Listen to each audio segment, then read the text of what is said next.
wonderful to see. So I want to know kind of like, why did you begin to do all this? I mean, you have a computer science background, you developed a business, then you sold that business. So you're no longer dependent on, a source of income from somewhere else. And now you're doing all of this. I want to know why. Why do you do all of this? What's Well, I'm not the... completely financially independent, so not at that stage yet. Mhm, Hopefully, I will live long and prosper. So there are decades ahead. So I do need a source of income. mhm, Why did I start doing this? Because I didn't have a choice. Certain things in life, you don't have a choice. Doing what I do today had never figured in my plans for my life. When I was like 14 years old, I had a whole list of things, a whole plan for my life, what I wanted to do, where I wanted to be, in life. And by the time I was in my mid 30s, 34, and all the boxes had been ticked. And then there was the great unknown, because I didn't have anymore a user's manual for life from that point onwards. And something deep in my mind, almost in my body, was claiming me to play a role that I had never envisioned for myself. And I struggled against it for a while because I thought, where is this coming from? This does not have me and my personal interests mhm, as its priorities. And indeed, it doesn't. It's not about you. It's not about your priority. It's not about your safety, physical and otherwise. But you mature, you grow up, and you get to a point where you understand that you are not a separate thing. You are something nature is doing, and nature is much bigger than this particular thing that you call yourself. And you know, uh, getting to some form of negotiated peace with it, and let nature do whatever it wants to do with me. If I wouldn't allow that, the price for me personally would be tremendous in the form of mental illness, physical illness, stress, lack of meaning, and all the usual stuff that usually mhm. leads to addiction, suicide, depression. And luckily for me, I understood that soon enough. Not soon, but okay, not too late either. And I made my peace with it. And now I and the impersonal in me have a negotiated settlement, which entails my doing whatever it is that I do now. I see.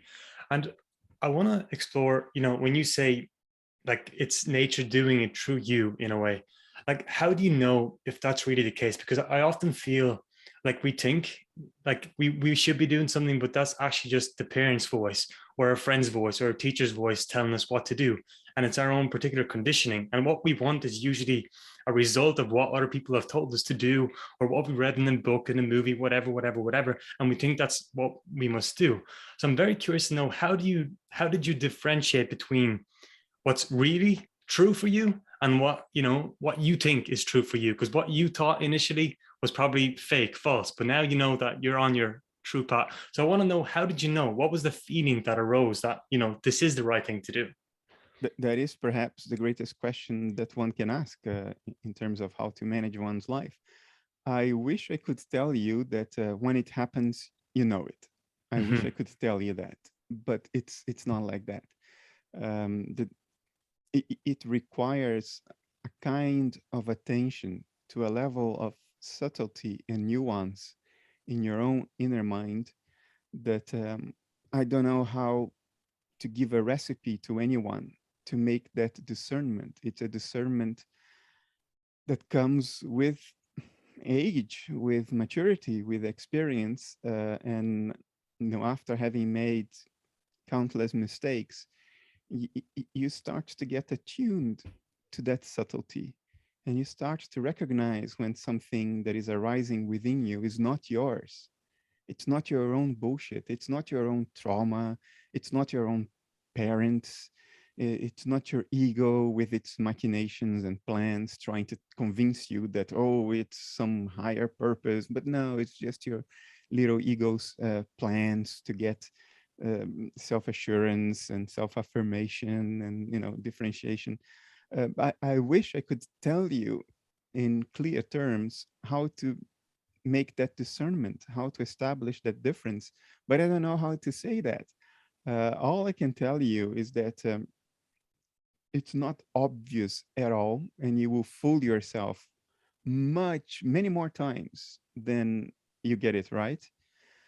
But with age, with experience, with time, you get to a point where you're attuned enough to your own inner life that you recognize it. You know, oh, that's not mine.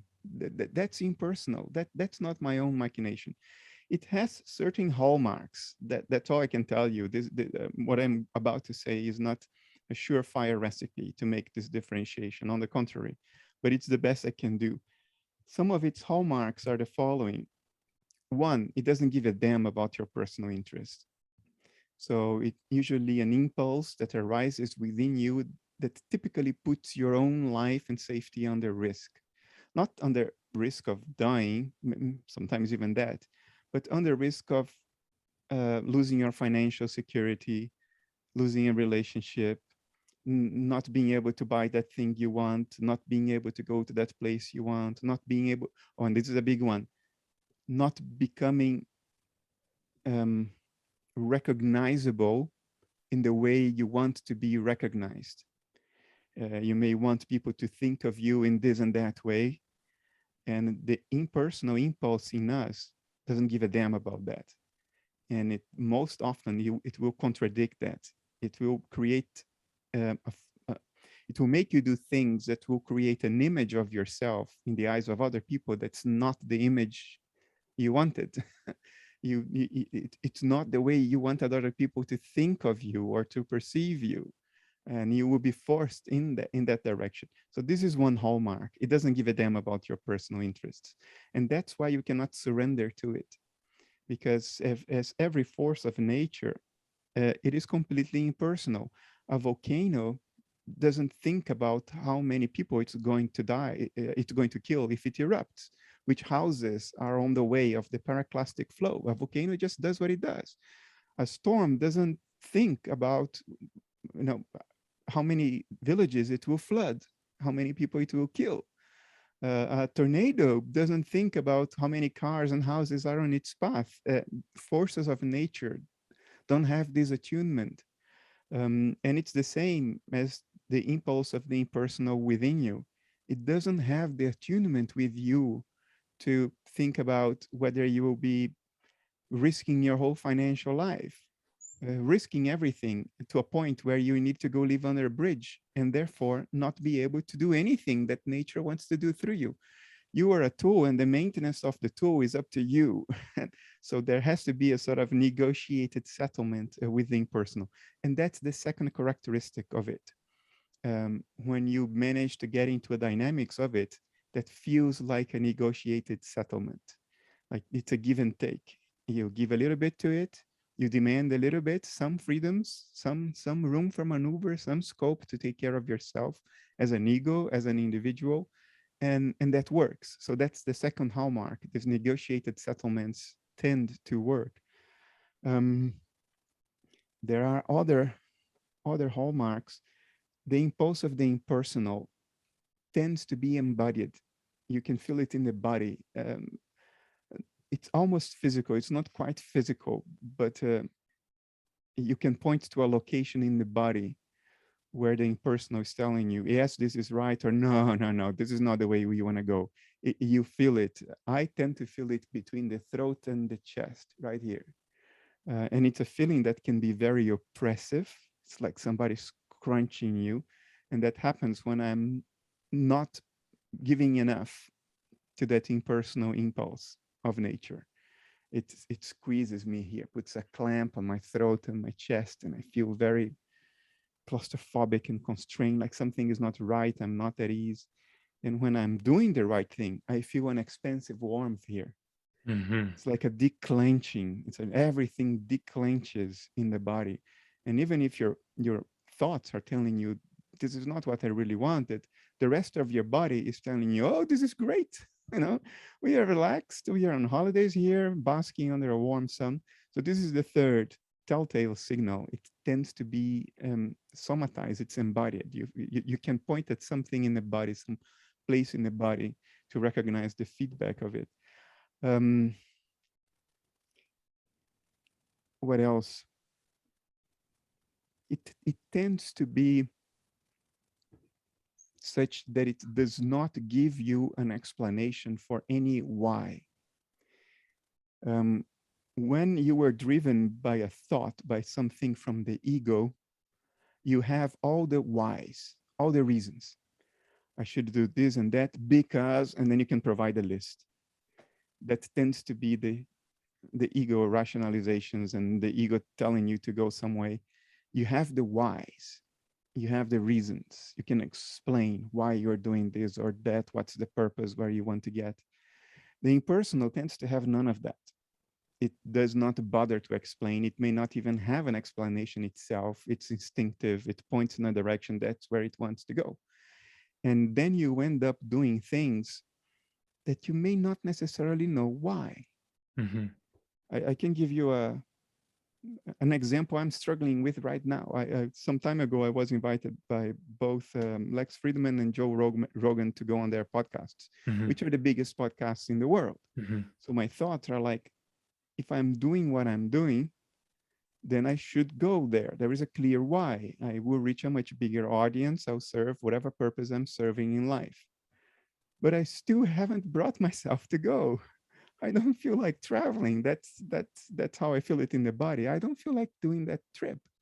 I see. And right now I am in that struggle of figuring out if it's not part of the plans of the impersonal for me to go in the world's two largest podcasts, then why is it not?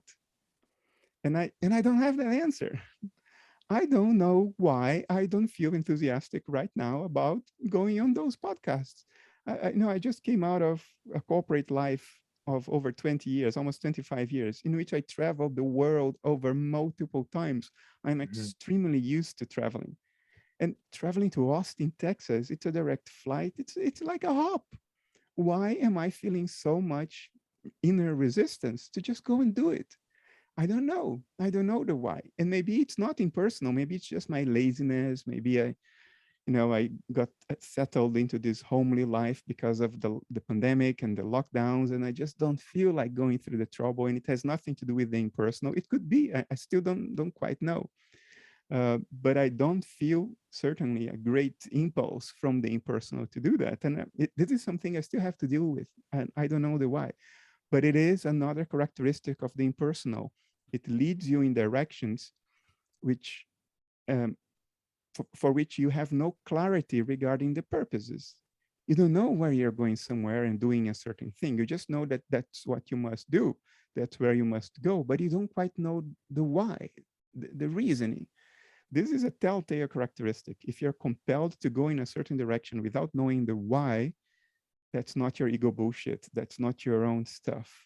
Unless it's some excruciatingly subtle way of self-deception. But yeah, I'm talking around it, not of it. I hope it helps in some way. So the way I see it, it's not a choice. It's like an urge. And if you don't follow that urge, if you don't follow that feeling to go towards what it is that you, well, not what you, but what the urge is, it doesn't feel right otherwise. And I can only assume that when you have this urge, like you said, in your throat, or that you feel like something is true, like something is right, that the words kind of flow. Like I was listening to your previous podcasts, and you were saying that writing was not a choice for you. You're simply compelled to do it. You're simply compelled to write that book. Like it just didn't seem right the other way. So is that what it's like? And do you feel like there's like a natural flow of words, articulation, expression in the way you communicate when you have that urge? And if you didn't follow it, it wouldn't come true. Would that be correct? Absolutely. I mean, we all do have a choice. We have the choice to resist it or not resist it. And that's the difference between having a fulfilling life and having a very difficult life, because resisting the impersonal is like trying to stop the tornado. You're probably going to get hurt in the process of trying to do that. So that choice we have, you can resist it or not, but the only affected party tends to be you. It's very difficult to stop a tsunami when it's coming. The best you can do is to try to adjust its flow so it doesn't hurt you too much. You can't stop it, but you can play with it. You can swim with that current as opposed to against it, and preserve yourself to some degree. That does happen. And the urge to write for me has been overwhelming until um, the Jung book, until my book about Carl Jung, Decoding Jung's Metaphysics. It has relaxed since then. Thank goodness. I think I sort of bought myself a little bit of freedom after over a decade Yeah. of hard work, literally day and night. This stuff would wake me up literally at 3, 4 in the morning, and I couldn't stay in bed. I would have to come up to my study and write, knowing that next day I would have to wake up at 7:30 and go to work. Mhm. This happened so many times. So it has this overwhelming force, but it also gives you a degree of focus and energy that nothing can resist. So even if there was a time I was very, very concerned about my health. Mhm. And it was basically, I was about to undergo a big examination, and I was, full of doubts about, what will come out of it. It turned out there was something, but not bad at all. And everything was okay. But until that point, I was consumed by that anxiety for like 2 weeks Mhm. until the date of the examination came. And I couldn't do anything. I couldn't be present for my girlfriend. I couldn't be present for my pets. I couldn't be present for work. I still worked in the technology world back then, but I could write. Mm. Was only thing, the only thing, sleep including. I couldn't sleep, but I could write, and with absolute focus.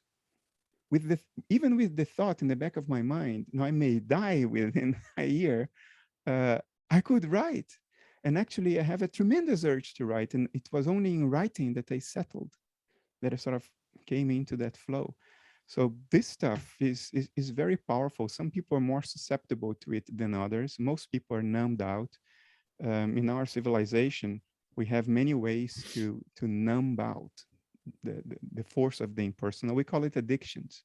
And I don't mean only substance addiction, cigarettes, alcohol, drugs. I mean that too, but addiction to television, addiction to sugar, to meat, um, addiction to sex, porn, abusive patterns of relationship, addiction to sport, compulsive physical activity.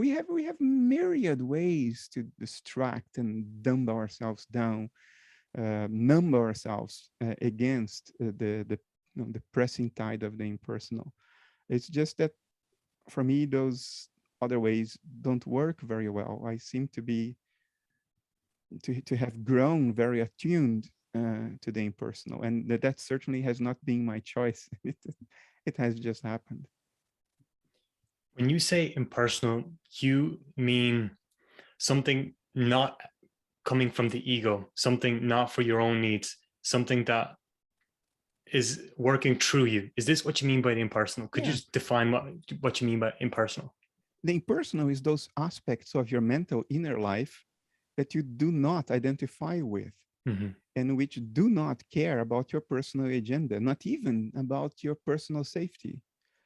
Um, they are in you, they are mental, they are part of your mental inner life, whether you recognize them or not. They are always simmering under the surface of introspection.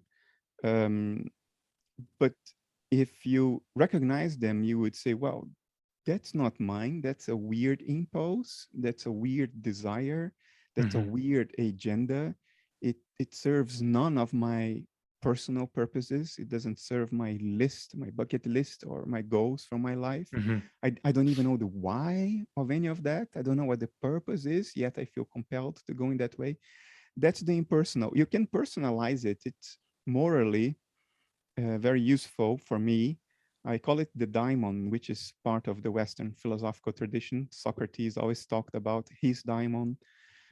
Socrates' daimon was a negative daimon, not in the sense of being bad, but in the sense that it only communicated to Socrates when Socrates was not doing what Socrates was supposed to do. So the daimon would come up and say, no, not this. It would never come up to Socrates and say, that's where you have to go. It wouldn't do that. It would only say what not to do. And I don't know whether you know the story about Socrates' death. He was condemned by a tribunal in Greece for corrupting the Greek youth.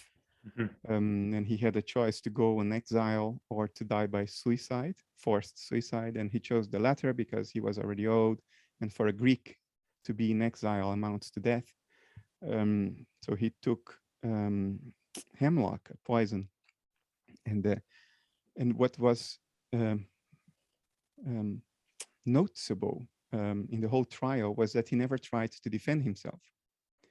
So he was walking straight into death.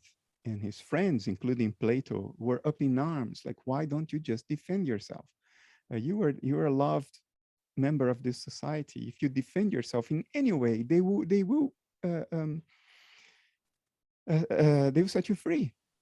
But he didn't. And throughout that, his daimon never said no. His daimon was quiet, which gave Socrates the certainty that he was following the right course. My daimon is a very positive daimon. It's a daimon about what I must do. That's the way to go. So I personalize it. I imagine it. I imagine it as a male figure because it's a very forceful diamond. It's not a seductive diamond. It's a diamond that kicks you in the butt to push you forward instead of the siren call that seduces you in a certain direction. My diamond is not seductive at all.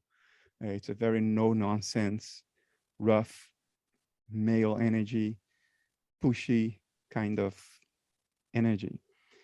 So it helps to personalize it, to put an image in it, put a name to it. It helps me negotiate with it. But it has to be a deliberate act. It doesn't come spontaneously. It just feels like you are shooting yourself in the foot because it's part of your own mental life. Look, you know the diamond exists because you think its thoughts, you feel its feelings. It's not like there is a person out there that you can point to and say, oh, there's the diamond, he's kicking me in the butt. No, that's not how you register its presence. It's just that you think its thoughts, you feel its feelings. And from that perspective, most people would say, well, it's me. But if you tune in and you pay attention over time, you realize that it's not your stuff. It's not your own bullshit. It's not your own narratives. It's not your own goals. It's not your stories. It's akin to, when you are walking down a street and you see the trees around you, those trees are your experiences. You see those trees. They are part of your inner life. But as you walk down the street, you don't think that the trees are you. Even though they are part of your mental inner life, you experience those trees. That's all we have. You regard them as external forces, not you. The thoughts and the feelings of the diamond are like that. It's like you are going down the street of your mental inner life and you come across thoughts and feelings that this shit is not me. Know what I mean? And it's useful to recognize and admit to yourself that they are not you. Because if you make them your own and you take responsibility for that, personal responsibility for the outcome, you're dead. Because the goals of the impersonal are not goals that you can take responsibility for. It's way too overwhelming. So my relationship with the diamond is, I would do your bidding as long as I can secure my personal safety and existence to a minimum degree, but I take no responsibility for the end outcome. In other words, I take no responsibility for whether the West will move away from the nonsense of materialism or not. It's not my problem. I will do what I feel I must do, what I feel nature wishes or is forcing its way to do through me, but I do not take any moral responsibility for the outcome. Otherwise, I will literally go insane. So it's very useful to externalize and personalize the daimon as an external agency, to understand those thoughts and feelings as not yours, as the stuff you come across when you go down a lane in your mental inner life, just like the trees on the street. and to not take responsibility for the end outcome of whatever it's trying to go, because you are nothing. You are a mayfly. You're a tiny little speck of dust on the surface of an insignificant planet in an insignificant galaxy. You cannot possibly take responsibility for that kind of dynamics. Um, so I don't, and that's how I find my peace. I do the bidding. I take no responsibility for the outcome. If if humanity, uh, 50 years from now, is more materialistic than now and ends up annihilating itself, I will have done my part. And I am in peace with that. I do not take responsibility for the outcome, just for doing the best I can. And so that's how it works for me. That's how I find my peace. It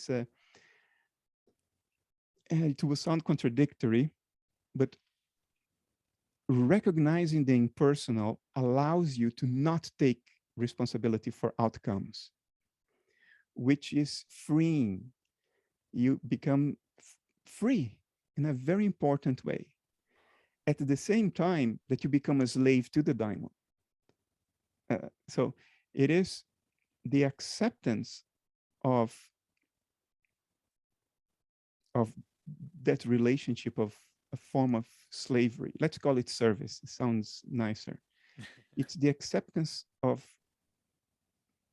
the fact that you are bound, that gives you freedom, because it takes away the feeling of ultimate responsibility. You see what I mean? So I do. it's precisely because you are a slave to the impersonal that you are free. Because if you think the impersonal is you and you take responsibility for the outcome, you are in solitary confinement, and God help you, because that's a very tough road to go down to. It usually leads to megalomaniac, ego inflation, and catastrophe. When a Hitler takes responsibility for Germania, for the whole future of the Germanic peoples, you see what happened. When a Putin takes responsibility for the whole future of the Slavic peoples, this is what happens. It leads to a degree of inflation that is catastrophic. So I think the healthy way is to recognize that the meaning of our lives is precisely in being of service and not taking responsibility for the end result. That's how you can be free by being bound. And that's how your life is clearly worth of something, because nature is doing whatever it's doing through you. So you are important in that sense. I see. I would like to touch on materialism and why it's nonsense.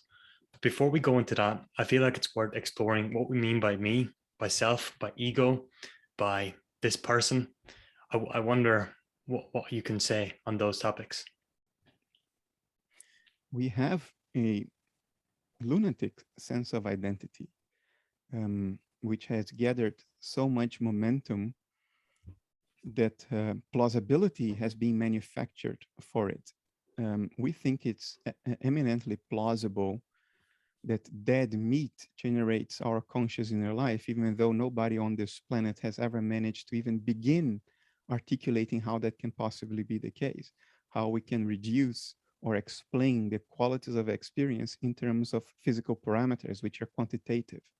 What is the weight of a thought? What is the mass of an emotion? What's the length of a desire? How many centimeters does a desire have? How many kilos does the thought have? So it's absolutely insane, but it sounds plausible now because everybody around you who seems to be intelligent and educated seems to support that notion. Now, this happened because there has been a psychological payoff, an enormous psychological payoff.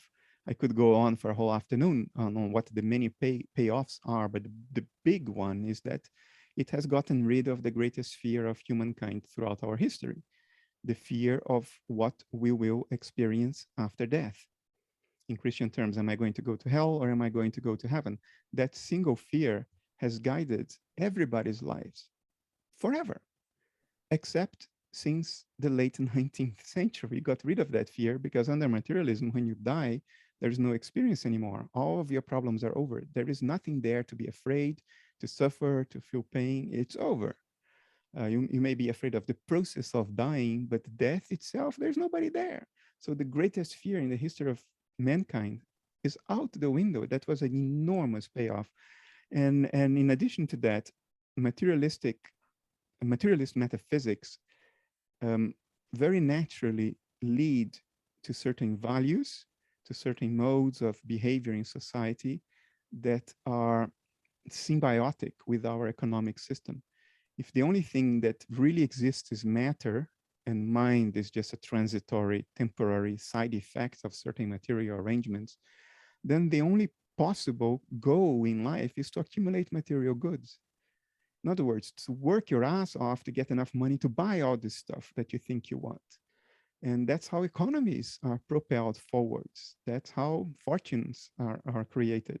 So it's very symbiotic with our economic system, with the notion that a good citizen buys stuff and keeps money in circulation and works very, very hard to be able to buy even more stuff.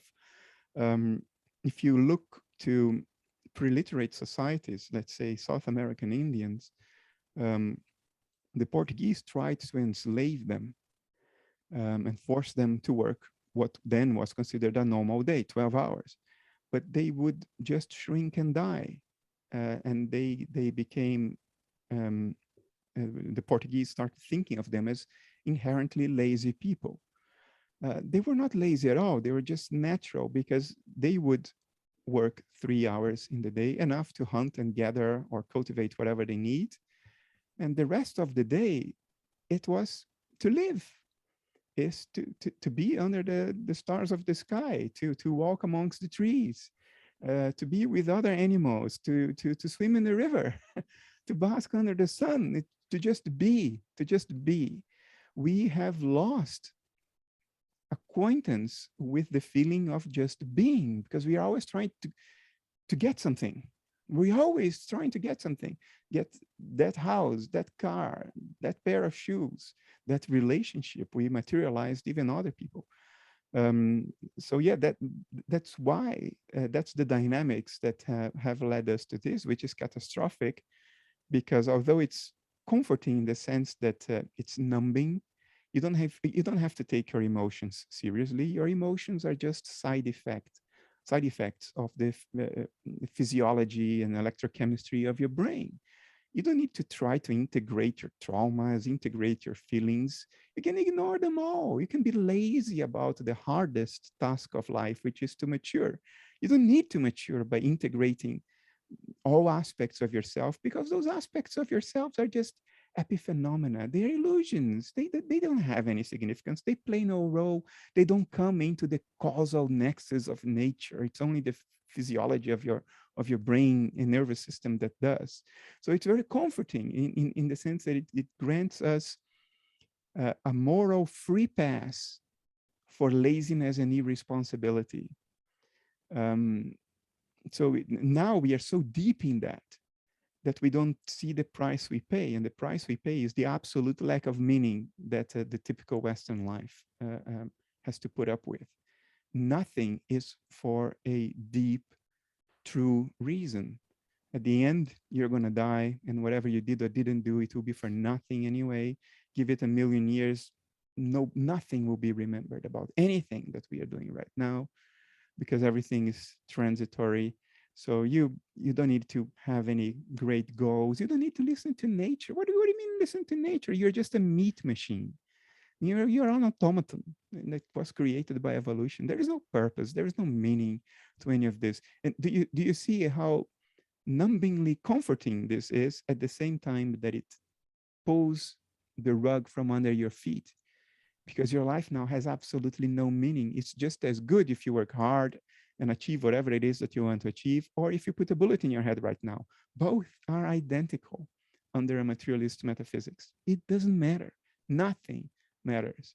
So we become cozily numb, but desperately depressed, because nothing has any meaning. It's the unbearable lightness of being that Kundera wrote about. It's unbearably light. Life has become unbearably light, unbearably meaningless, unbearably purposeless. It has become so light, so shallow, so superficial that it flies in the wind like a leaf. It has no grounding, it has no roots, it has no purpose, it does nothing in the historical nexus. That's the price we pay. And it's a unreasonably high price. And it's unnatural too, because that's certainly not what's going on. It's just a story that has become popular in our culture, a dysfunctional story. So what is actually going on?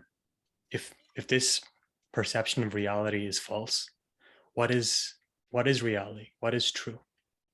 Reality is exactly what it seems to be. It's mental, it's mind stuff, because everything you have ever known has been a content of your mind. If you have never experienced something, it might as well not exist for you. It's just an abstraction.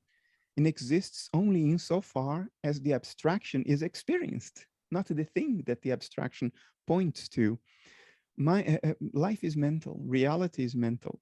This idea that there is something beyond mentality that can be fully characterized in terms of numbers alone and which has no intrinsic qualities. In other words, matter, as rigorously defined under the metaphysics of materialism, this abstraction, this postulate is completely unnecessary. Look, we confuse two things that seem similar but are quite different. It is obvious that there is a world outside our personal minds, a world that doesn't care whether you like it or not, whether you wish it were different or not, a world that follows its own agenda and which exists whether you are looking at it or not. That's obvious. If you were to sit here next to me in my study, you would describe this study in ways completely consistent with how I would describe it. So obviously there is something outside your mind and my mind, as an ontological context that we inhabit and which is beyond our personal minds. But to say that there is something beyond our personal minds does not entail or imply that this something cannot be mental. There can be mind stuff beyond your personal mind. Look, I believe you have thoughts. I do not have direct access to your thoughts. They are beyond my mind. I cannot read your thoughts. From my point of view, your thoughts are entirely objective. They are whatever they are, irrespective of whether I like them or not. They have their own life, irrespective of my personal inner life. Your thoughts are objective and external to my personal mind, but they are mental. They too are mind stuff, and they are subjective from their own perspective. So what an idealist like me denies is that the objective world that does exist is not mental. Why would we do that? Why would we say that? It's an inflationary and unnecessary step. It should be disregarded already immediately based on Occam's razor, not even to mention all the internal contradictions. To acknowledge an external world beyond our personal minds does not necessarily imply that such a world is non-mental. If you understand it to be mental, many of the problems we face in philosophy and neuroscience of consciousness today disappear, because you no longer need to explain mind in terms of something non-mental. You no longer need to reduce an emotion to kilograms and centimeters. You now understand that there are mental processes out there that present themselves to us as we call the physical world, and that we as mental beings are part of this great field of subjectivity that underlies all nature, the great mind of nature, and that our emotions are not side effects, epiphenomena of physiology. No, our emotions are the things in themselves. They have fundamental existence, and physiology is just what they look like when observed from outside, from a second or third person perspective. If you understand this, if you understand that we solve all seemingly impossible problems we have today by postulating that it's all a dance of mind, now mental stuff carries significance, carries importance. Life is no longer just a rush to accumulate material stuff as fast as you can before you die, and then it's all for nothing anyway. No, life now is about mental growth. It's about accumulating insights, accumulating understanding, accumulating empathy, not things. You understand that you may die destitute and have an extraordinarily successful life, so long as you have died with the insights that nature wanted to have through you, through your ability to metacognize. And that's the greatest contribution we can make to nature, is what we learn, what we understand in the course of life as these little dissociated complexes of the mind of nature that at death are reintegrated into that broad cognitive context of the mind of nature. And there, the insights of a lifetime will reside forever. That's our contribution. Um, Everything changes if you understand this. Based on this, our entire value system about what it means to have a good life changes dramatically. It becomes a lot more natural, a lot more resonant with the rhythms, with the ebb and flow of nature, effortless and meaningful and fulfilling. Uh, it, it, it's the only possible cure to the existential chasm and dread that exists in the middle of our chests. And it makes me wonder, because it seems like we're stuck in this pattern. It is changing thanks to people like you, to people like Rupert. Like, this is getting out there. This message is getting out there. But I also feel like we're on the verge of destroying ourselves because we have the technology now to do so. And if we don't understand this fundamentally, I think we're only going to cause more and more chaos. So I guess, what do you think is how do we, because it seems like we all need to work together as humans. And without that relationship, without that sense of cooperation, do what you will, we're going nowhere, because everybody needs to be involved in this. And this needs to be what you were saying now. It needs to be the mainstream narrative, and it needs to be understood, not just intellectually, but actually understood what you mean by all of this. And I'm just thinking, like, if we could like somehow just pop out of all the humans out of the planet and we just observe objectively what we're doing here, and then to try restructure a new world, like what should we do? Like, if we got all the greatest minds, what is happening? Wait, did I just, oh sorry, if we got all the greatest minds and people who are serious about these matters, how do you think we should tackle this? What are the most important questions we should ask ourselves? I think intellectual honesty go a long way. Mm-hmm. I think a lot of the people who pick up a microphone and pronounce certain opinions and try to convey them as facts, they are flat out not being intellectually honest. It's not intellectually honest, for instance, to say that explaining the mind in terms of quantities like mass, charge, momentum, amplitude, frequency is a matter of time, that we will get there one day. This is akin to saying that we cannot pull the territory out of the map right now, but in the future, we will build better maps until one day we will pull the territory out of the map. It's just plain stupidity, but we are not being intellectually honest, even towards ourselves. And we confuse stupidity with intellectual caution, with promissory notes that have no chance of ever going anywhere. And we blast these mere opinions through the airwaves as facts. That is dishonest, and a lot of people get caught in that web of dishonesty. So I think intellectual honesty goes a long way, and intellectual honesty towards ourselves and towards the people we speak to, whether we know them or not. But beyond that, no, a society is a collective, a collective of individuals. There is nothing to the society but the individuals. So this is an individual journey. It's about how eager you are to figure out what's actually going on, as opposed to trying to numb yourself with the infinite addictions that our society offers us today. Entertainment addiction, consumerist addiction, sex addiction, drug addiction, all the countless Yes, sir. patterns of addictive behavior.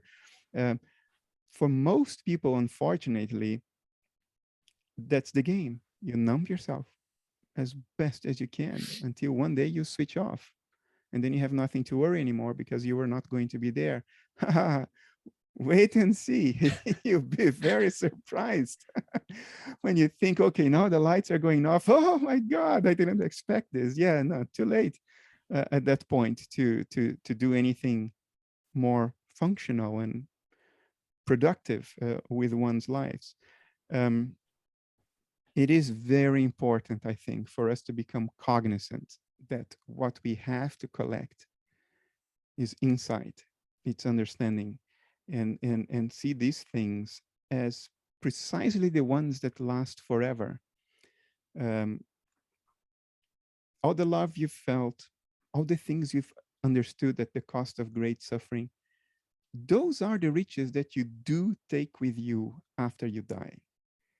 Matter you can't. Physical objects you can't, because what we call physical objects are artifacts of our cognitive dashboard. Um, they require a body to exist because physical stuff is what appears on the screen of perception, and perception goes through your sense organs. Our sense organs are like the sensors of an airplane that are measuring the humidity, airspeed, and density of the air outside. And those measurements are displayed on the airplane's dashboard, which has a number of dials, and you see the results of those measurements. The physical world is what is displayed on the dashboard after we've measured the world with our sense organs, because the physical world is what appears on the screen of perception, and perception is the dashboard. The mistake we make is we think the dashboard is the world outside the airplane. No, the dashboard conveys important information about the world, so you can fly the airplane of life safely and land where you want to land. But so you have to take the dashboard seriously, but to think that the dashboard is the world is an incredibly stupid mistake.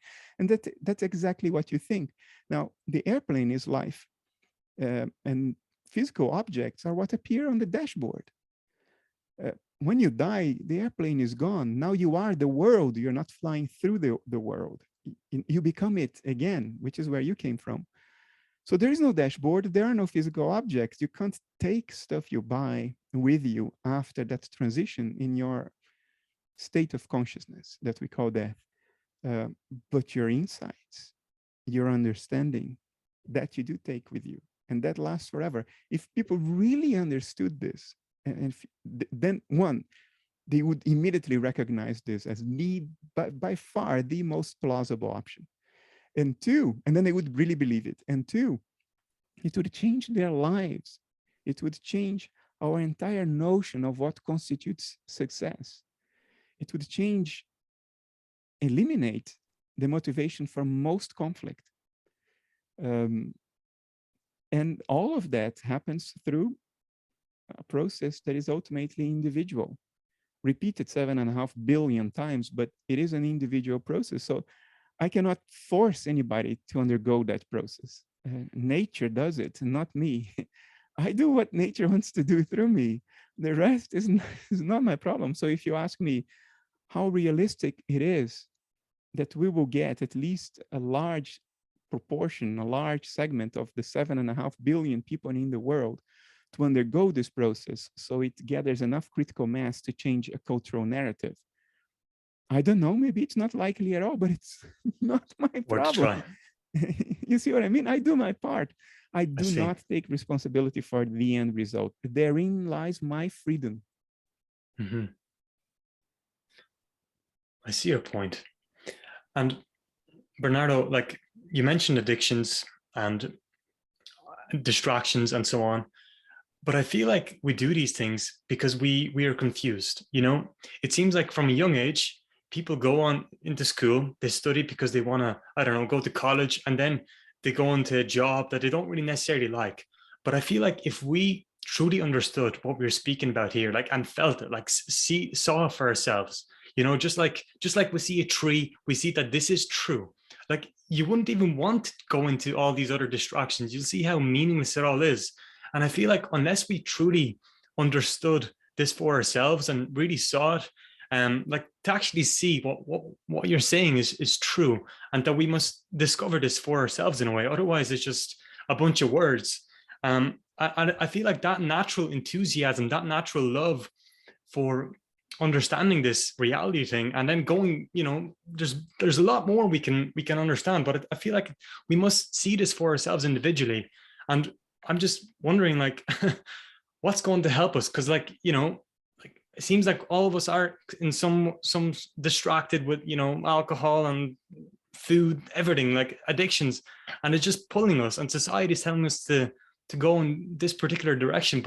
But how can we help the young people, especially, to see the truth of this? Because there's no other way, really, unless we have the natural enthusiasm. Nothing's going to happen by force, right? What are your thoughts on that? Well, I think there is no doubt that it is culture that imposes on us a way of life that is ultimately unnatural. Um, what we have to keep in mind is that the ego is natural too. Mhm. It didn't arise because some aliens descended here and engineered an ego. No, it also popped into existence quite naturally. So these bumps on the road, which may be catastrophic, somehow are obviously part of nature. It's what happens when nature starts to become metacognizant. In other words, when nature starts to think about its own thoughts, to contemplate itself through our metacognitive eyes, which we've developed after 4 billion years of evolution on this planet at great cost. So that's natural too. So it is a natural process that has led to a cultural narrative that now enforces unnatural behavior. You see what I mean? Our behavior as members of society today our behavior is unnatural, and it is imposed by a cultural narrative that we believe in. That's what we are educated with. That's what our parents and teachers pass on to us. We need a map for life when we are young. We need to be told, this is what you should do, this is where we need to go, and that's how you get there. And that's passed on to us by our teachers, our parents, our doctor, our older friends. And that message now has become completely unnatural. The meaning of life is to grow up, work very hard, buy a lot of stuff, reproduce, and then die for no reason. Such as life, huh? Wow, good luck with that. I mean, that was the baby boomers message, the generation before mine. I'm a Gen Xer. You were a Zoomer, right? How old are you? I You're have in no your idea. 20s. I'm in my 20s, yeah, 24. You're a Zoomer. Um, you're you're not even a millennial, really. You're on the transition between the millennial and the Zoomer generation. Um, Nature tends to self-correct. So now I'm going out on a limb and say something that may be unjustifiably optimistic. The boomer generation had a very, very flawed recipe for life, which was a product of war. When Europe burned itself to ashes to ice early last century, it made it very strong in the minds of people that the things we take for granted can disappear tomorrow. Tomorrow, you may not have a roof over your head. Tomorrow, you may not have food on your plate. Tomorrow, you may be raped, you may be killed, because that's what war does to the mindset of people. You take nothing for granted. Everything can be lost tomorrow. And that's the message the boomer generation got from their war-fighting parents. And it's a valid message, except when it goes completely out of whack and it demands our attention and sucks our attention from everything else that is important in life. So for the boomer generation, you have to guarantee the basics. That's what life is all about, to guarantee the basics, because their parents couldn't guarantee the basics. So they have to work hard, preferably for the same company with security, a salary at the end of the month, every month, and live in a house with a roof over their heads, a salary that they can put food on the table and reproduce, because our population in the European continent was decimated, and in Japan as well was decimated during the war. We need to put more people on the planet. in order to be able to, cultivate the fields, grow food, build houses. But of course, that's not the ultimate of life. That's a means to an end. In order to fulfill the telos, the purpose of life, you need a roof over your head, you need food on the We table. do. But that's not what it's about. And the boomer mistake was to think of the means as if it were the end. And Gen X already started realizing that this is a recipe that leads to tragedy. Because what will happen is that when your kids are out of your house by the time you're 55, you will have nowhere to go. There is a roof over your head. You're divorcing your wife because you've been estranged from her for 20 years in order to educate your kids, make sure that they had a good start in life. And now what? What was this all about? About your kids? They will follow the same recipe. So their lives' meaning is their kids. And the meaning of their kids' lives is their kids. So you keep postponing meaning forever. You never get anywhere. It's a recursive process that never really ends, never gets to the end. The millennials are a lot less attached to that recipe. They abandon the idea of working for the same company or making sure that safety goes before fulfillment. They change jobs more because they're trying to get fulfillment. Whatever their distorted notion of fulfillment is, at least they are transcending that flawed recipe. And Zoomers now, they have completely abandoned that recipe. Why? Because they look at their parents, alcoholic, divorced, depressed, and they realize, I'm not going to follow the recipe that brought my parents here. They see the result of that recipe. And that's what we have going for us. The longer we insist on the error, the clearer the error becomes to subsequent generations. So there may be a light at the end of the tunnel. The question is, will we end our civilization in environmental catastrophe or nuclear war before we get there? That's the big question. Nature plays very dangerously. And do you think we're moving in the right direction, or are we still more on the false side? Because like, it depends on what you listen, what you consume these days, but it seems like we are slowly transitioning into this dimension thinking of things like this, and that our real role is to understand, to learn, to care for one another, to love. And it seems like we are moving in this direction. And what do you feel? Or is that the case? Or am I deceiving myself? What are your thoughts? Are we moving in that direction? Well, the direction we are moving right now is clearly not the right one, in the sense that it's going to lead to environmental catastrophe and perhaps military catastrophe. But covering this ground in the wrong direction may be part of the way to get to the right place. I see. If you know what I mean? Sometimes making a mistake is part of the way to get to where you need to get. Nature is a self-correcting system. The question is, how painful is the correction? At every point of the way, it will correct itself. And the worst case scenario is we will reset our civilization. In other words, we will kill our civilization. Our species is not going to end, because there is always the Bushman in Africa, the Aboriginal in Australia, the Inuit in the Arctic, that have the skills to keep a culture going forward without technology. But most of us are ignorant of those means to survive. We are going to go the moment our civilization goes.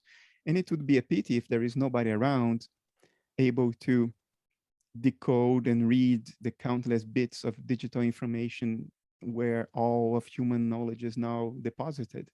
It would be a great loss. But ultimately, it would be a corrective step, because I don't know how many millions of years later, there would be another civilization. Eventually, nature will get this right, because it is the self-correcting system. But then we have to keep in mind that nature getting it right doesn't mean that we, as the Western technological civilization, will be part of that glory. We may be an error on the way and may have to be deleted in order for nature to get whatever it is that it instinctively wants to get to. So the stakes for us as a civilization and as individuals living in the early 21st century, the stakes are enormously high. For nature, its potentials will be realized eventually, even if we are not around to see it. And what do you think are the potentials of nature? Where does nature ultimately want to go? It seems like it wants to be aware of itself, through humans, through other life forms. It seems like it's creating and it loves creating. Where do you think nature is going? Like, what's the ultimate goal here? Yeah, all indications are that it has to do with life, because once life is around, it takes hold everywhere. It's incredibly resilient. Not individual life, but life metabolism. It's everywhere. If you look at this planet, in the most inhospitable places, life has adapted and has taken hold there. Acidic lakes, thermal vents, extremely hot, deep under tremendous pressure, and deep under the oceans. Life takes a hold everywhere. So whatever nature is trying, it seems to have something to do with life and the variety of life, which is amazing. I don't think the variety of life can be accounted for based on the notion that genetic mutations are purely random. You have to be careful not to make evolution unfalsifiable, because you can say if the bird is colorful, it has been selected for because it's more attractive to its partner. But if the bird is drab and gray, oh, that has been selected for because it's camouflage. So whatever happens, you can say, no, well, it has been selected for. I don't think we can account for the variety of life based on purely random mutations. Evolution certainly happens, but the mutations at the root of it may have a direction, may have a directionality. And this year in Israel, the first empirical evidence that this is the case has come up. Mutations are not random. So nature seems to be going in the direction of life and the diversity of life. Why? Well, then you look at how life has evolved, because that will give you a hint to what nature is trying to do with life. And what is the peak of the evolutionary tree today? What is the species that dominates the earth? Well, it's us. We are even a subspecies, and we are Homo sapiens sapiens. It's the degree of tuning. All the other members of the Homo genus are gone. There is only one subspecies left. It's us. What characterizes us? Metacognition. It's the ability to be self-aware, the ability to recognize one's thoughts as one's thoughts. It's the ability to turn one's mental contents into objects of observation. It's what allows you to say, I have pain instead of I am pain. Because for the cat, when the cat is in pain, experiencing pain, he is that pain. He doesn't have this mental loop to say, I am the subject who is experiencing the pain. That doesn't go on in the minds of any other living beings. Well, perhaps pachyderms and cetaceans, more evolved beasts like elephants and whales. But a very, very small subset of nature then has this ability to metacognize the existence of the self as a subject. So this is what nature seems to be trying to do, to metacognize itself, to recognize its own dynamics as something it is doing to itself. Because otherwise, experience is deliriant. And when you are in a delirium, you lose your ability to metacognize. You are your experiences, and you have no control over them, because you do not recognize yourself as the subject of those experiences. So you cannot exert any control. You do not have choices. You are caught in the tsunami of mental contents that you are. To be able to have some control, you have to stick your head out of the tsunami, look around and say, oh, I am doing this to myself. That's the first step into having some control and being able to make some value judgments and choices, moral choices, for instance.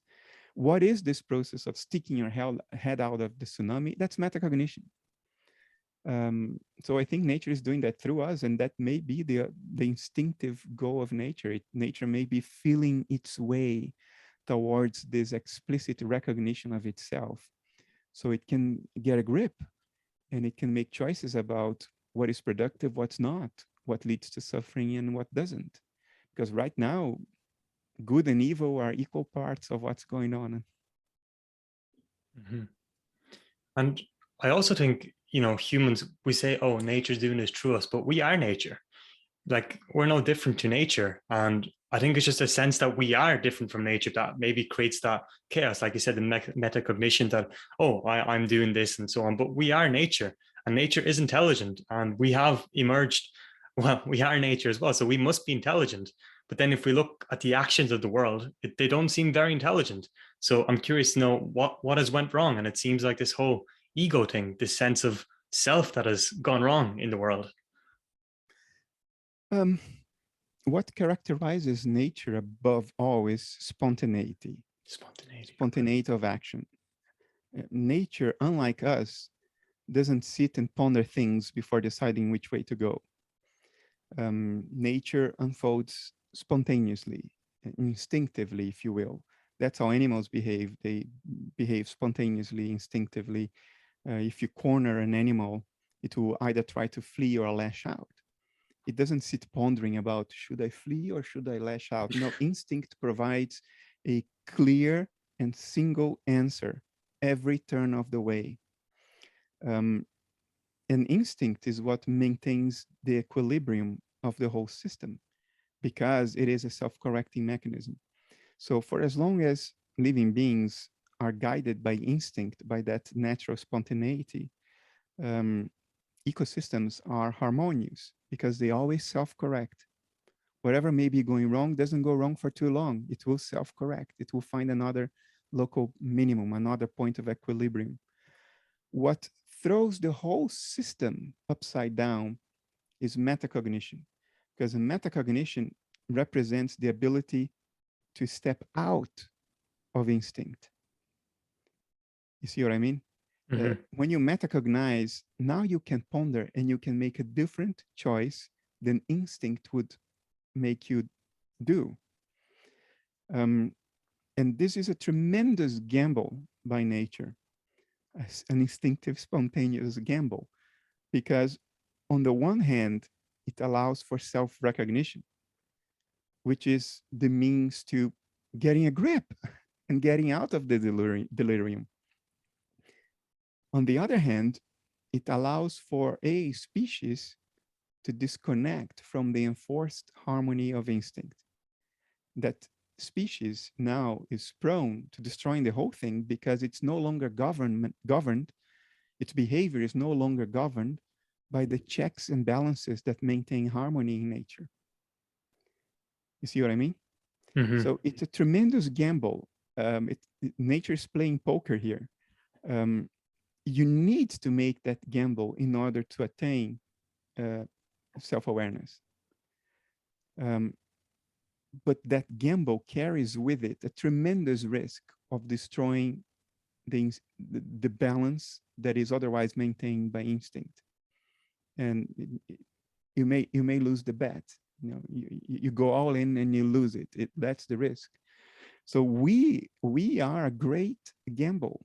Nature has allowed us to disconnect ourselves from the governance of instinct, which always ensure equilibrium. It has allowed us the ability to contemplate and make a choice that may deviate from what instinct tells us to do. It is probably a necessary gamble, but it's a gamble nonetheless. And that's where we have to be very careful. I think we have to tread the waters based on this recognition that we are a gamble embodied. We are the embodiment of a tremendous natural gamble. And if we become cognizant of it, then we'll be more careful. And the chances will be higher that we win the bet, that we go all in and we do win, that the risk was worth taking. But this requires a degree of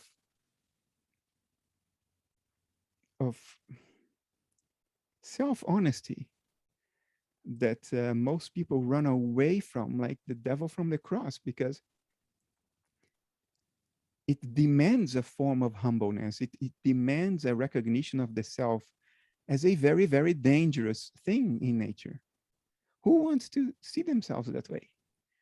Who wants to regard themselves as a primed atomic bomb that may blow up and destroy everything? You know, there is a certain responsibility involved there that we want to get away from by numbing ourselves. And materialism is a fantastic metaphysics to allow this, because under materialism, when you die, it doesn't matter anyway. Whatever happens to nature, you're not here to care either way. So why bother? Just go and plunder everything. Now, consume and destroy as much as you can while you can, because at the end, the plug is pulled and then there is no you, you know. So it's very comforting and numbing. And it's extremely dangerous because it takes the stakes away from us. The people who are making the choices right now don't feel they have a stake on what will result from this. I don't mean by this the very end result. I don't take responsibility for that end result either. But for the same reason that I do take responsibility for whether my neighbor is having a good life or not, for that exact same reason, I think I should take responsibility for whether the grandchildren of the Zoomers will have a good life or not, even though I will not be around to care either way. So I do feel the stakes, for instance, of preserving my country. Almost 50% of the Netherlands, 40-something%, is already underneath sea level by 2 or 3 meters. And we have some defenses that we have built based on national mobilization, but they are not going to stand if the current trends continue. Our country will go underwater. And although I would not be around when that happens in 2060 or 70 or 100, or so you think, or I hope, but whether I am around or not, I feel the stakes of those choices. What I will not take responsibility for is when and how nature will attain to maximum self-awareness. That's a cosmic purpose way beyond the scope of my little life. I'm not going to take responsibility for that, but I do care about climate change and war in Ukraine, even if the results of those will unfold before or after I am already dead, because I know that what's dead is a state of my consciousness. It's not the real I. I am that field of subjectivity that underlies all nature, and so are you, and so is everybody else, and so is my cat and the amoeba swimming in my toilet bowl. So I think that's what it takes. It takes, and it's incredibly difficult. It takes a willingness to stop the numbing, so we can see more or less clearly what is actually going on, and the moral responsibility we do have. Nobody will want to do that, and I can assure you. Unless they see the fact of it, I feel. Unless they see that this is true. Something nature has to do with the impersonal has to do something through them in order to open their eyes.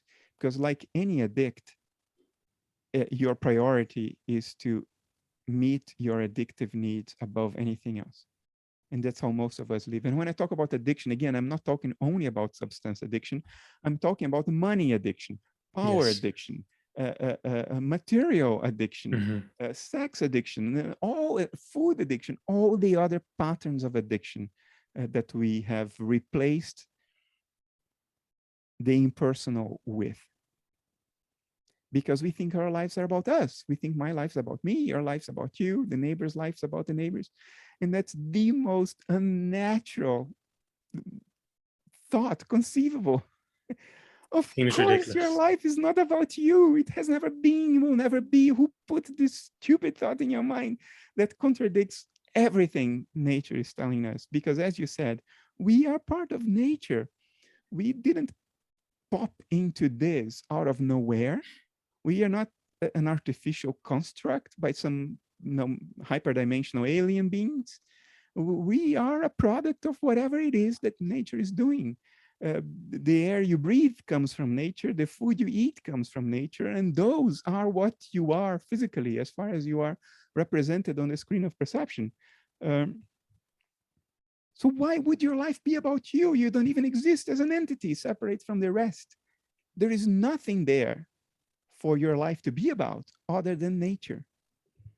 And yeah, that's a very, very hard thing for our culture today, because our most well-meaning approaches to well-being and self-help are based precisely on this notion that your life is about you, so you have to take the reins of your life and go to where you want to go. Bullshit! It's not about you. You're never going to make this recipe work because it is unnatural. It's one of the traps of this big gamble that nature has taken. It has taken out of the control of instinct. So now we no longer see the obvious. If we were in instinct, we would understand that life is not about us. It's about where the whole web is bringing nature. But because we now have the ability to pop out of the governance of instinct, we come up with these absurd little stories. I don't know whether I'm optimistic or not. We'll see. We'll have to see. Look, can I have a chance to just clarify one thing? Because Yeah, it occurs absolutely. to me that some people might think I'm contradicting myself. Earlier in the interview, I said, I don't take responsibility for the end results. That's my freedom. And then just now, I suggested that we should take responsibility for what happens on this planet, even after we are dead. Let me try to clarify what I mean in both cases. We cannot, as individuals, take responsibility for a process that is beyond transpersonal. It's much bigger than us. How can I take responsibility for whether our climate will be okay or not 100 years from now? I cannot take responsibility for that end result. But I can and should take responsibility for my personal contribution to the process. So I today am almost fully vegetarian. Most of what I eat comes from the vegetable garden in my backyard, intensively cultivated 60 square meters of vegetables that feed me for about 8 months of the year. So that's what I mean. We should take responsibility for our part, even if the process extends itself way beyond our lifetimes. We should still take responsibility for our part. I take responsibility for my part, but I don't take responsibility for the end result. In other words, will it work or will it not at the end? Will we save the ecosystems of this planet or not? Well, it's not up to me. What is up to me is to do my part. That's what I meant. So what you're saying here is to, in a way, bring order within ourselves, meaning taking care of the body, taking care of the mind, taking care of all this. So whatever wants to come true can come true cleanly, with clarity. And that everything that is coming true is much bigger than ourselves. And we cannot possibly have that notion that, oh, we need to save the world or we need to save climate change. All we can do is play our particular role. Yeah. And is that what you're saying by, you're vegetarian, you're taking care of the body, and then whatever urge arises, whatever nature wants to do through you, you let it through, you express it in that way. But that's our job, to take care of ourselves, and then whatever our unique expression is in this world, we need to fulfill. Otherwise, we just won't feel good about it. Is that what you're saying in a way? Yes. I think if we do our part, that's all that is required from us. That's all nature can expect of each and every one of us, which is that we do our parts. But we should not take this megalomaniac perspective that a individual will be to blame about whether the end result is achieved or not. Because this may sound, if I put it this way, it may sound completely illogical, But you'd be surprised how many people do take personal responsibility for things that are not under their control, which also leads to all kinds of addictions. It's not for nothing that in the Alcoholic Anonymous, there is that prayer to be able to accept what you cannot change and do your part about the things that you can change. It's exactly this ability to recognize the boundaries of your personal responsibility and do everything you can within that boundary, and accept that you cannot control the ultimate outcome. This, I think this is missing a lot. Most people suffer because they are unable to recognize that boundary. So they think that if their children turn out to be problematic adults, that whatever happened, it was their fault. Well, that's just one little example, but no, your children come through you, not from you. You cannot mold them like a clay statue. They bring with themselves a lot of stuff that is independent of you. They have their own journeys, their own lives to live. You cannot take responsibility for whether your children turn out to have good lives or not. It's insane to do that. And guess what? Most parents do exactly that, and that corrodes them, that undermines their sense of self, their sense of fulfillment, the very ground under their feet. That's unhealthy. It's just as unhealthy as to say, I am personally responsible for whether the war in Ukraine will end. Also not unhealthy, not healthy. Yeah. So finding this delicate balance, I think, is crucial. We do our part fully. Let us take responsibility for that, but for nothing beyond that. That's the problem of nature. Beyond that, it's a transpersonal problem. We do everything we can, and that's where it ends. So I do everything I can, but if the world 10 years from now is still drunk in materialism, not my So be problem. it. You know what I mean? And Bernardo, from the moment you wake up to the moment you go to bed, not in, I'm curious to know, what does your day to day look like? So, like, do you just follow your impulse to do something, to write 3 in the morning? Like, what's your routine? What's a typical day for Bernardo? It has changed a lot in the last 2 years because a lot of Mhm. things happened. One, the pandemic and the lockdowns changed our way of life. I have left the corporate world after about 25 years. So now I had a foundation. I work mostly from home now. I've written the books that I felt really, really, really needed to come through me. So my life is more serene now. It's not doesn't have the pace that it used to have. It's more contemplative. Um, I'm a lot more at peace with myself and my Daemon and my surroundings. Although it's very clear to me that the job isn't done. It's far from it. I don't know whether I should go to these very personal things, but there is one idea that's becoming clearer and clearer for me, which is not what I would want for myself, because that's not how I see myself. It's not my self-image. It's not how I want anybody to see me. It's the first time I talk about it now, but the archetype of the wise old man, Mhm. because I lost my father when I was very young. I was just 12. I have always sought that an expression of that archetype. I never could find it in anybody else. But I got very used to the notion that the wise old man is outside. It's somewhere there, because I was self-trained from very early on to project that archetype, not to see it in me, but to project it outside, and never find it. I found it once. Every time you find an archetypal projection, it's an illusion. So let me just make this disclaimer so people know that I am aware that when you find the wise old man outside, you're projecting an archetype that exists in yourself. So it's an illusion. But even as an illusion, I could only really delude myself once. And that was my very first job at CERN, the big accelerator in Switzerland. My boss was a physicist called Rudy Bach. He died already several years ago.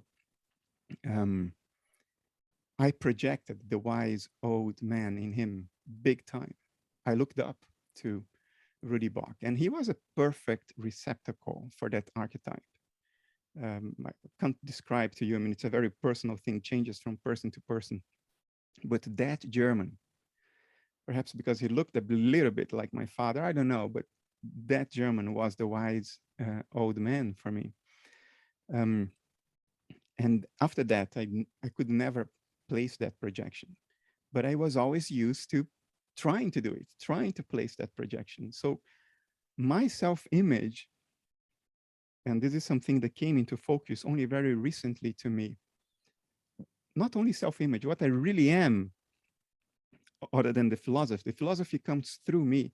Bernardo Kastrup is an incredibly common person. So what I know I am as an individual is just a Western peasant kid who was born in a magical land of dreams far away and has been trying to figure out what's going on. That's all there is to it. I am a peasant kid in heart and soul, a Western peasant kid in heart and soul. It took me years also to accept that I am a Westerner. This is how I am. I am not an Eastern philosopher, because that's what I admired most until not so long ago. But I feel this thing, and the impersonal is saying, you know what? You are going to have to play that role of the old man. And I have a natural resistance to it, because the moment I'm forced to recognize the wise old man in me, that's when I lose my father completely, if you understand what I mean. For me, it's a tremendous loss to be in a position in which I am that, I have to play that role. Because remember, whoever is playing the role of the wise old man does not have a wise old man to get reassurance from, if you know what I mean. You can no longer expect reassurance to come from the outside. You are alone. You only have you to count on. So when you're weak, when you're vulnerable, help is not going from anywhere else. As Jung said, I don't have a Jung to help me out. So that's a role. It's just a role. And I'm very aware it's a very superficial role, but it's a role in the core of my individual being I do not want to play. But I am in that negotiation that we talked about in the beginning, because it's becoming, the image is coming more into focus, that this is where things are going. That's where it's all leading. I will be the receptacle for people's projections. And it's an extraordinarily lonely place to be, especially if you're old, fragile, and close to death. It is a destiny. It's very close to the worst case scenario that nature could force on me. But yeah, it's happening by itself. I'm not trying to get there. I've done everything I could to avoid that. I try to put myself down as much as I can. Not because I'm playing a role, an opposite role in that sense, but because I sincerely believe I'm just a Western peasant boy trying to figure out what's going on. It's not only a belief. I know this is who Bernardo Kastrup is, beyond the roles Bernardo Kastrup may be forced to play by the ebb and flow of nature. I know that. and that particular role that I sense coming, it's beginning to rise on the horizon, and I'm like, oh no, no, not this, not this, but oh shit, and it's coming. And so my daily life now is not a struggle, a pure struggle against it, but a struggle to find some form of peace with it. It's a very quiet internal struggle that nobody will see from the outside. Yeah. Most of what I say doesn't come from Bernardo Kastrup. I'm not channeling. I find this idea of channeling such bad taste, a very bad taste. So you will never see me or hear me making any suggestions in that direction. But most of what I say is impersonal. It has an impersonal root in my mind. It doesn't come from my ego at all, at all. Sometimes, that's why I hate to watch my own recorded interviews, because I get into very uncomfortable cognitive dissonance. On the one hand, I listen to myself and I go like, oh, what this guy is saying makes sense. And on the other hand, obviously that isn't me. Oh no, but it must be me. Who else can it be? No, but it's not me. Oh, my head vibrates and threatens to explode. So I hate watching myself because I'm not yet at peace with the role that if I don't play, I just torture myself into oblivion, or nature tortures me into oblivion. And it's getting worse. That role, as I just explained, seems to be taking a quieter turn, but a heavier turn, a turn that I really, really don't want to be there. I will accept it as I accepted everything else that has happened to me, but and I will not kick and scream as I have done in the past. Some things I've done in the past, including a couple of books, I did it kicking and screaming, protesting and resisting all the way. I will not kick and scream against this one. But if you ask me, am I personally happy that this seems to be coming? No. No, I don't want to be in that place. It's the worst possible place to be for me. But yeah, we'll see how it will go. Maybe I'll die next year and that will not happen. Who knows? And why do you fear? Is it because of your father? Like, why is Because this the it's worst place to lonely. be? Because it's a place where you cannot expect to be reassured from the outside. Because on the outside, everybody is expecting to get reassurance from you. I see. So you're, I see what you're saying. It's a very, very, very lonely and unsupported place to be, because you are the one supporting. You're not the one getting any support. And even when people recognize it and try to support you, it doesn't work. It's worse. It's worse because the impersonal in you is always screaming, I know better than this. I know better than this wish fulfillment, this self-deception. So it's a role that once you begin to settle into that role, you do not allow yourself to be reassured, to be supported. Even though the personal you, the kid in you, the peasant in me is like screaming, like, oh, please, I need support and reassurance. But the role you play is all encompassing. Jung called this personalities 1 and 2. Personality number 2 was Jung's Daemon, the age-old impersonal part of his mind. When number 2 dominates, there is no space for number 1 to be reassured, to be comforted. There is a Dutch word, a verb, troosten. Comforted, I think. I'm not sure what the best translation is, but you are in a position in which that cannot happen to you anymore. You are the one dishing that out. And not because you wanted, not because you tried, not because you planned. No, you just found yourself there, and there's nothing you can do about it. Yeah, and if we each one of us carries a cross, to speak in Christian symbolism. Each one of us will carry something, a disabled child, a trauma from the past that doesn't go away because the past doesn't change. Each one of us carries something. I carry a couple, some of them physical, like my ghost noise issue, some anxiety issues that are reducing, but I see the heaviest cross of all emerging from the horizon coming towards me, and I'm like, oh no, not that, not that. We'll see.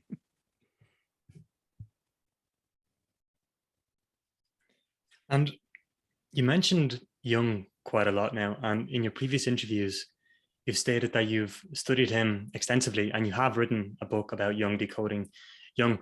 I'm curious to know, how would you describe Jung's understanding? Because I feel like you've understood what the guy is trying to say in a way, or have you studied his work enough to have a good comment on this? But do you think everything we've spoken about corresponds to what Jung has spoken? And what do you think is his main message?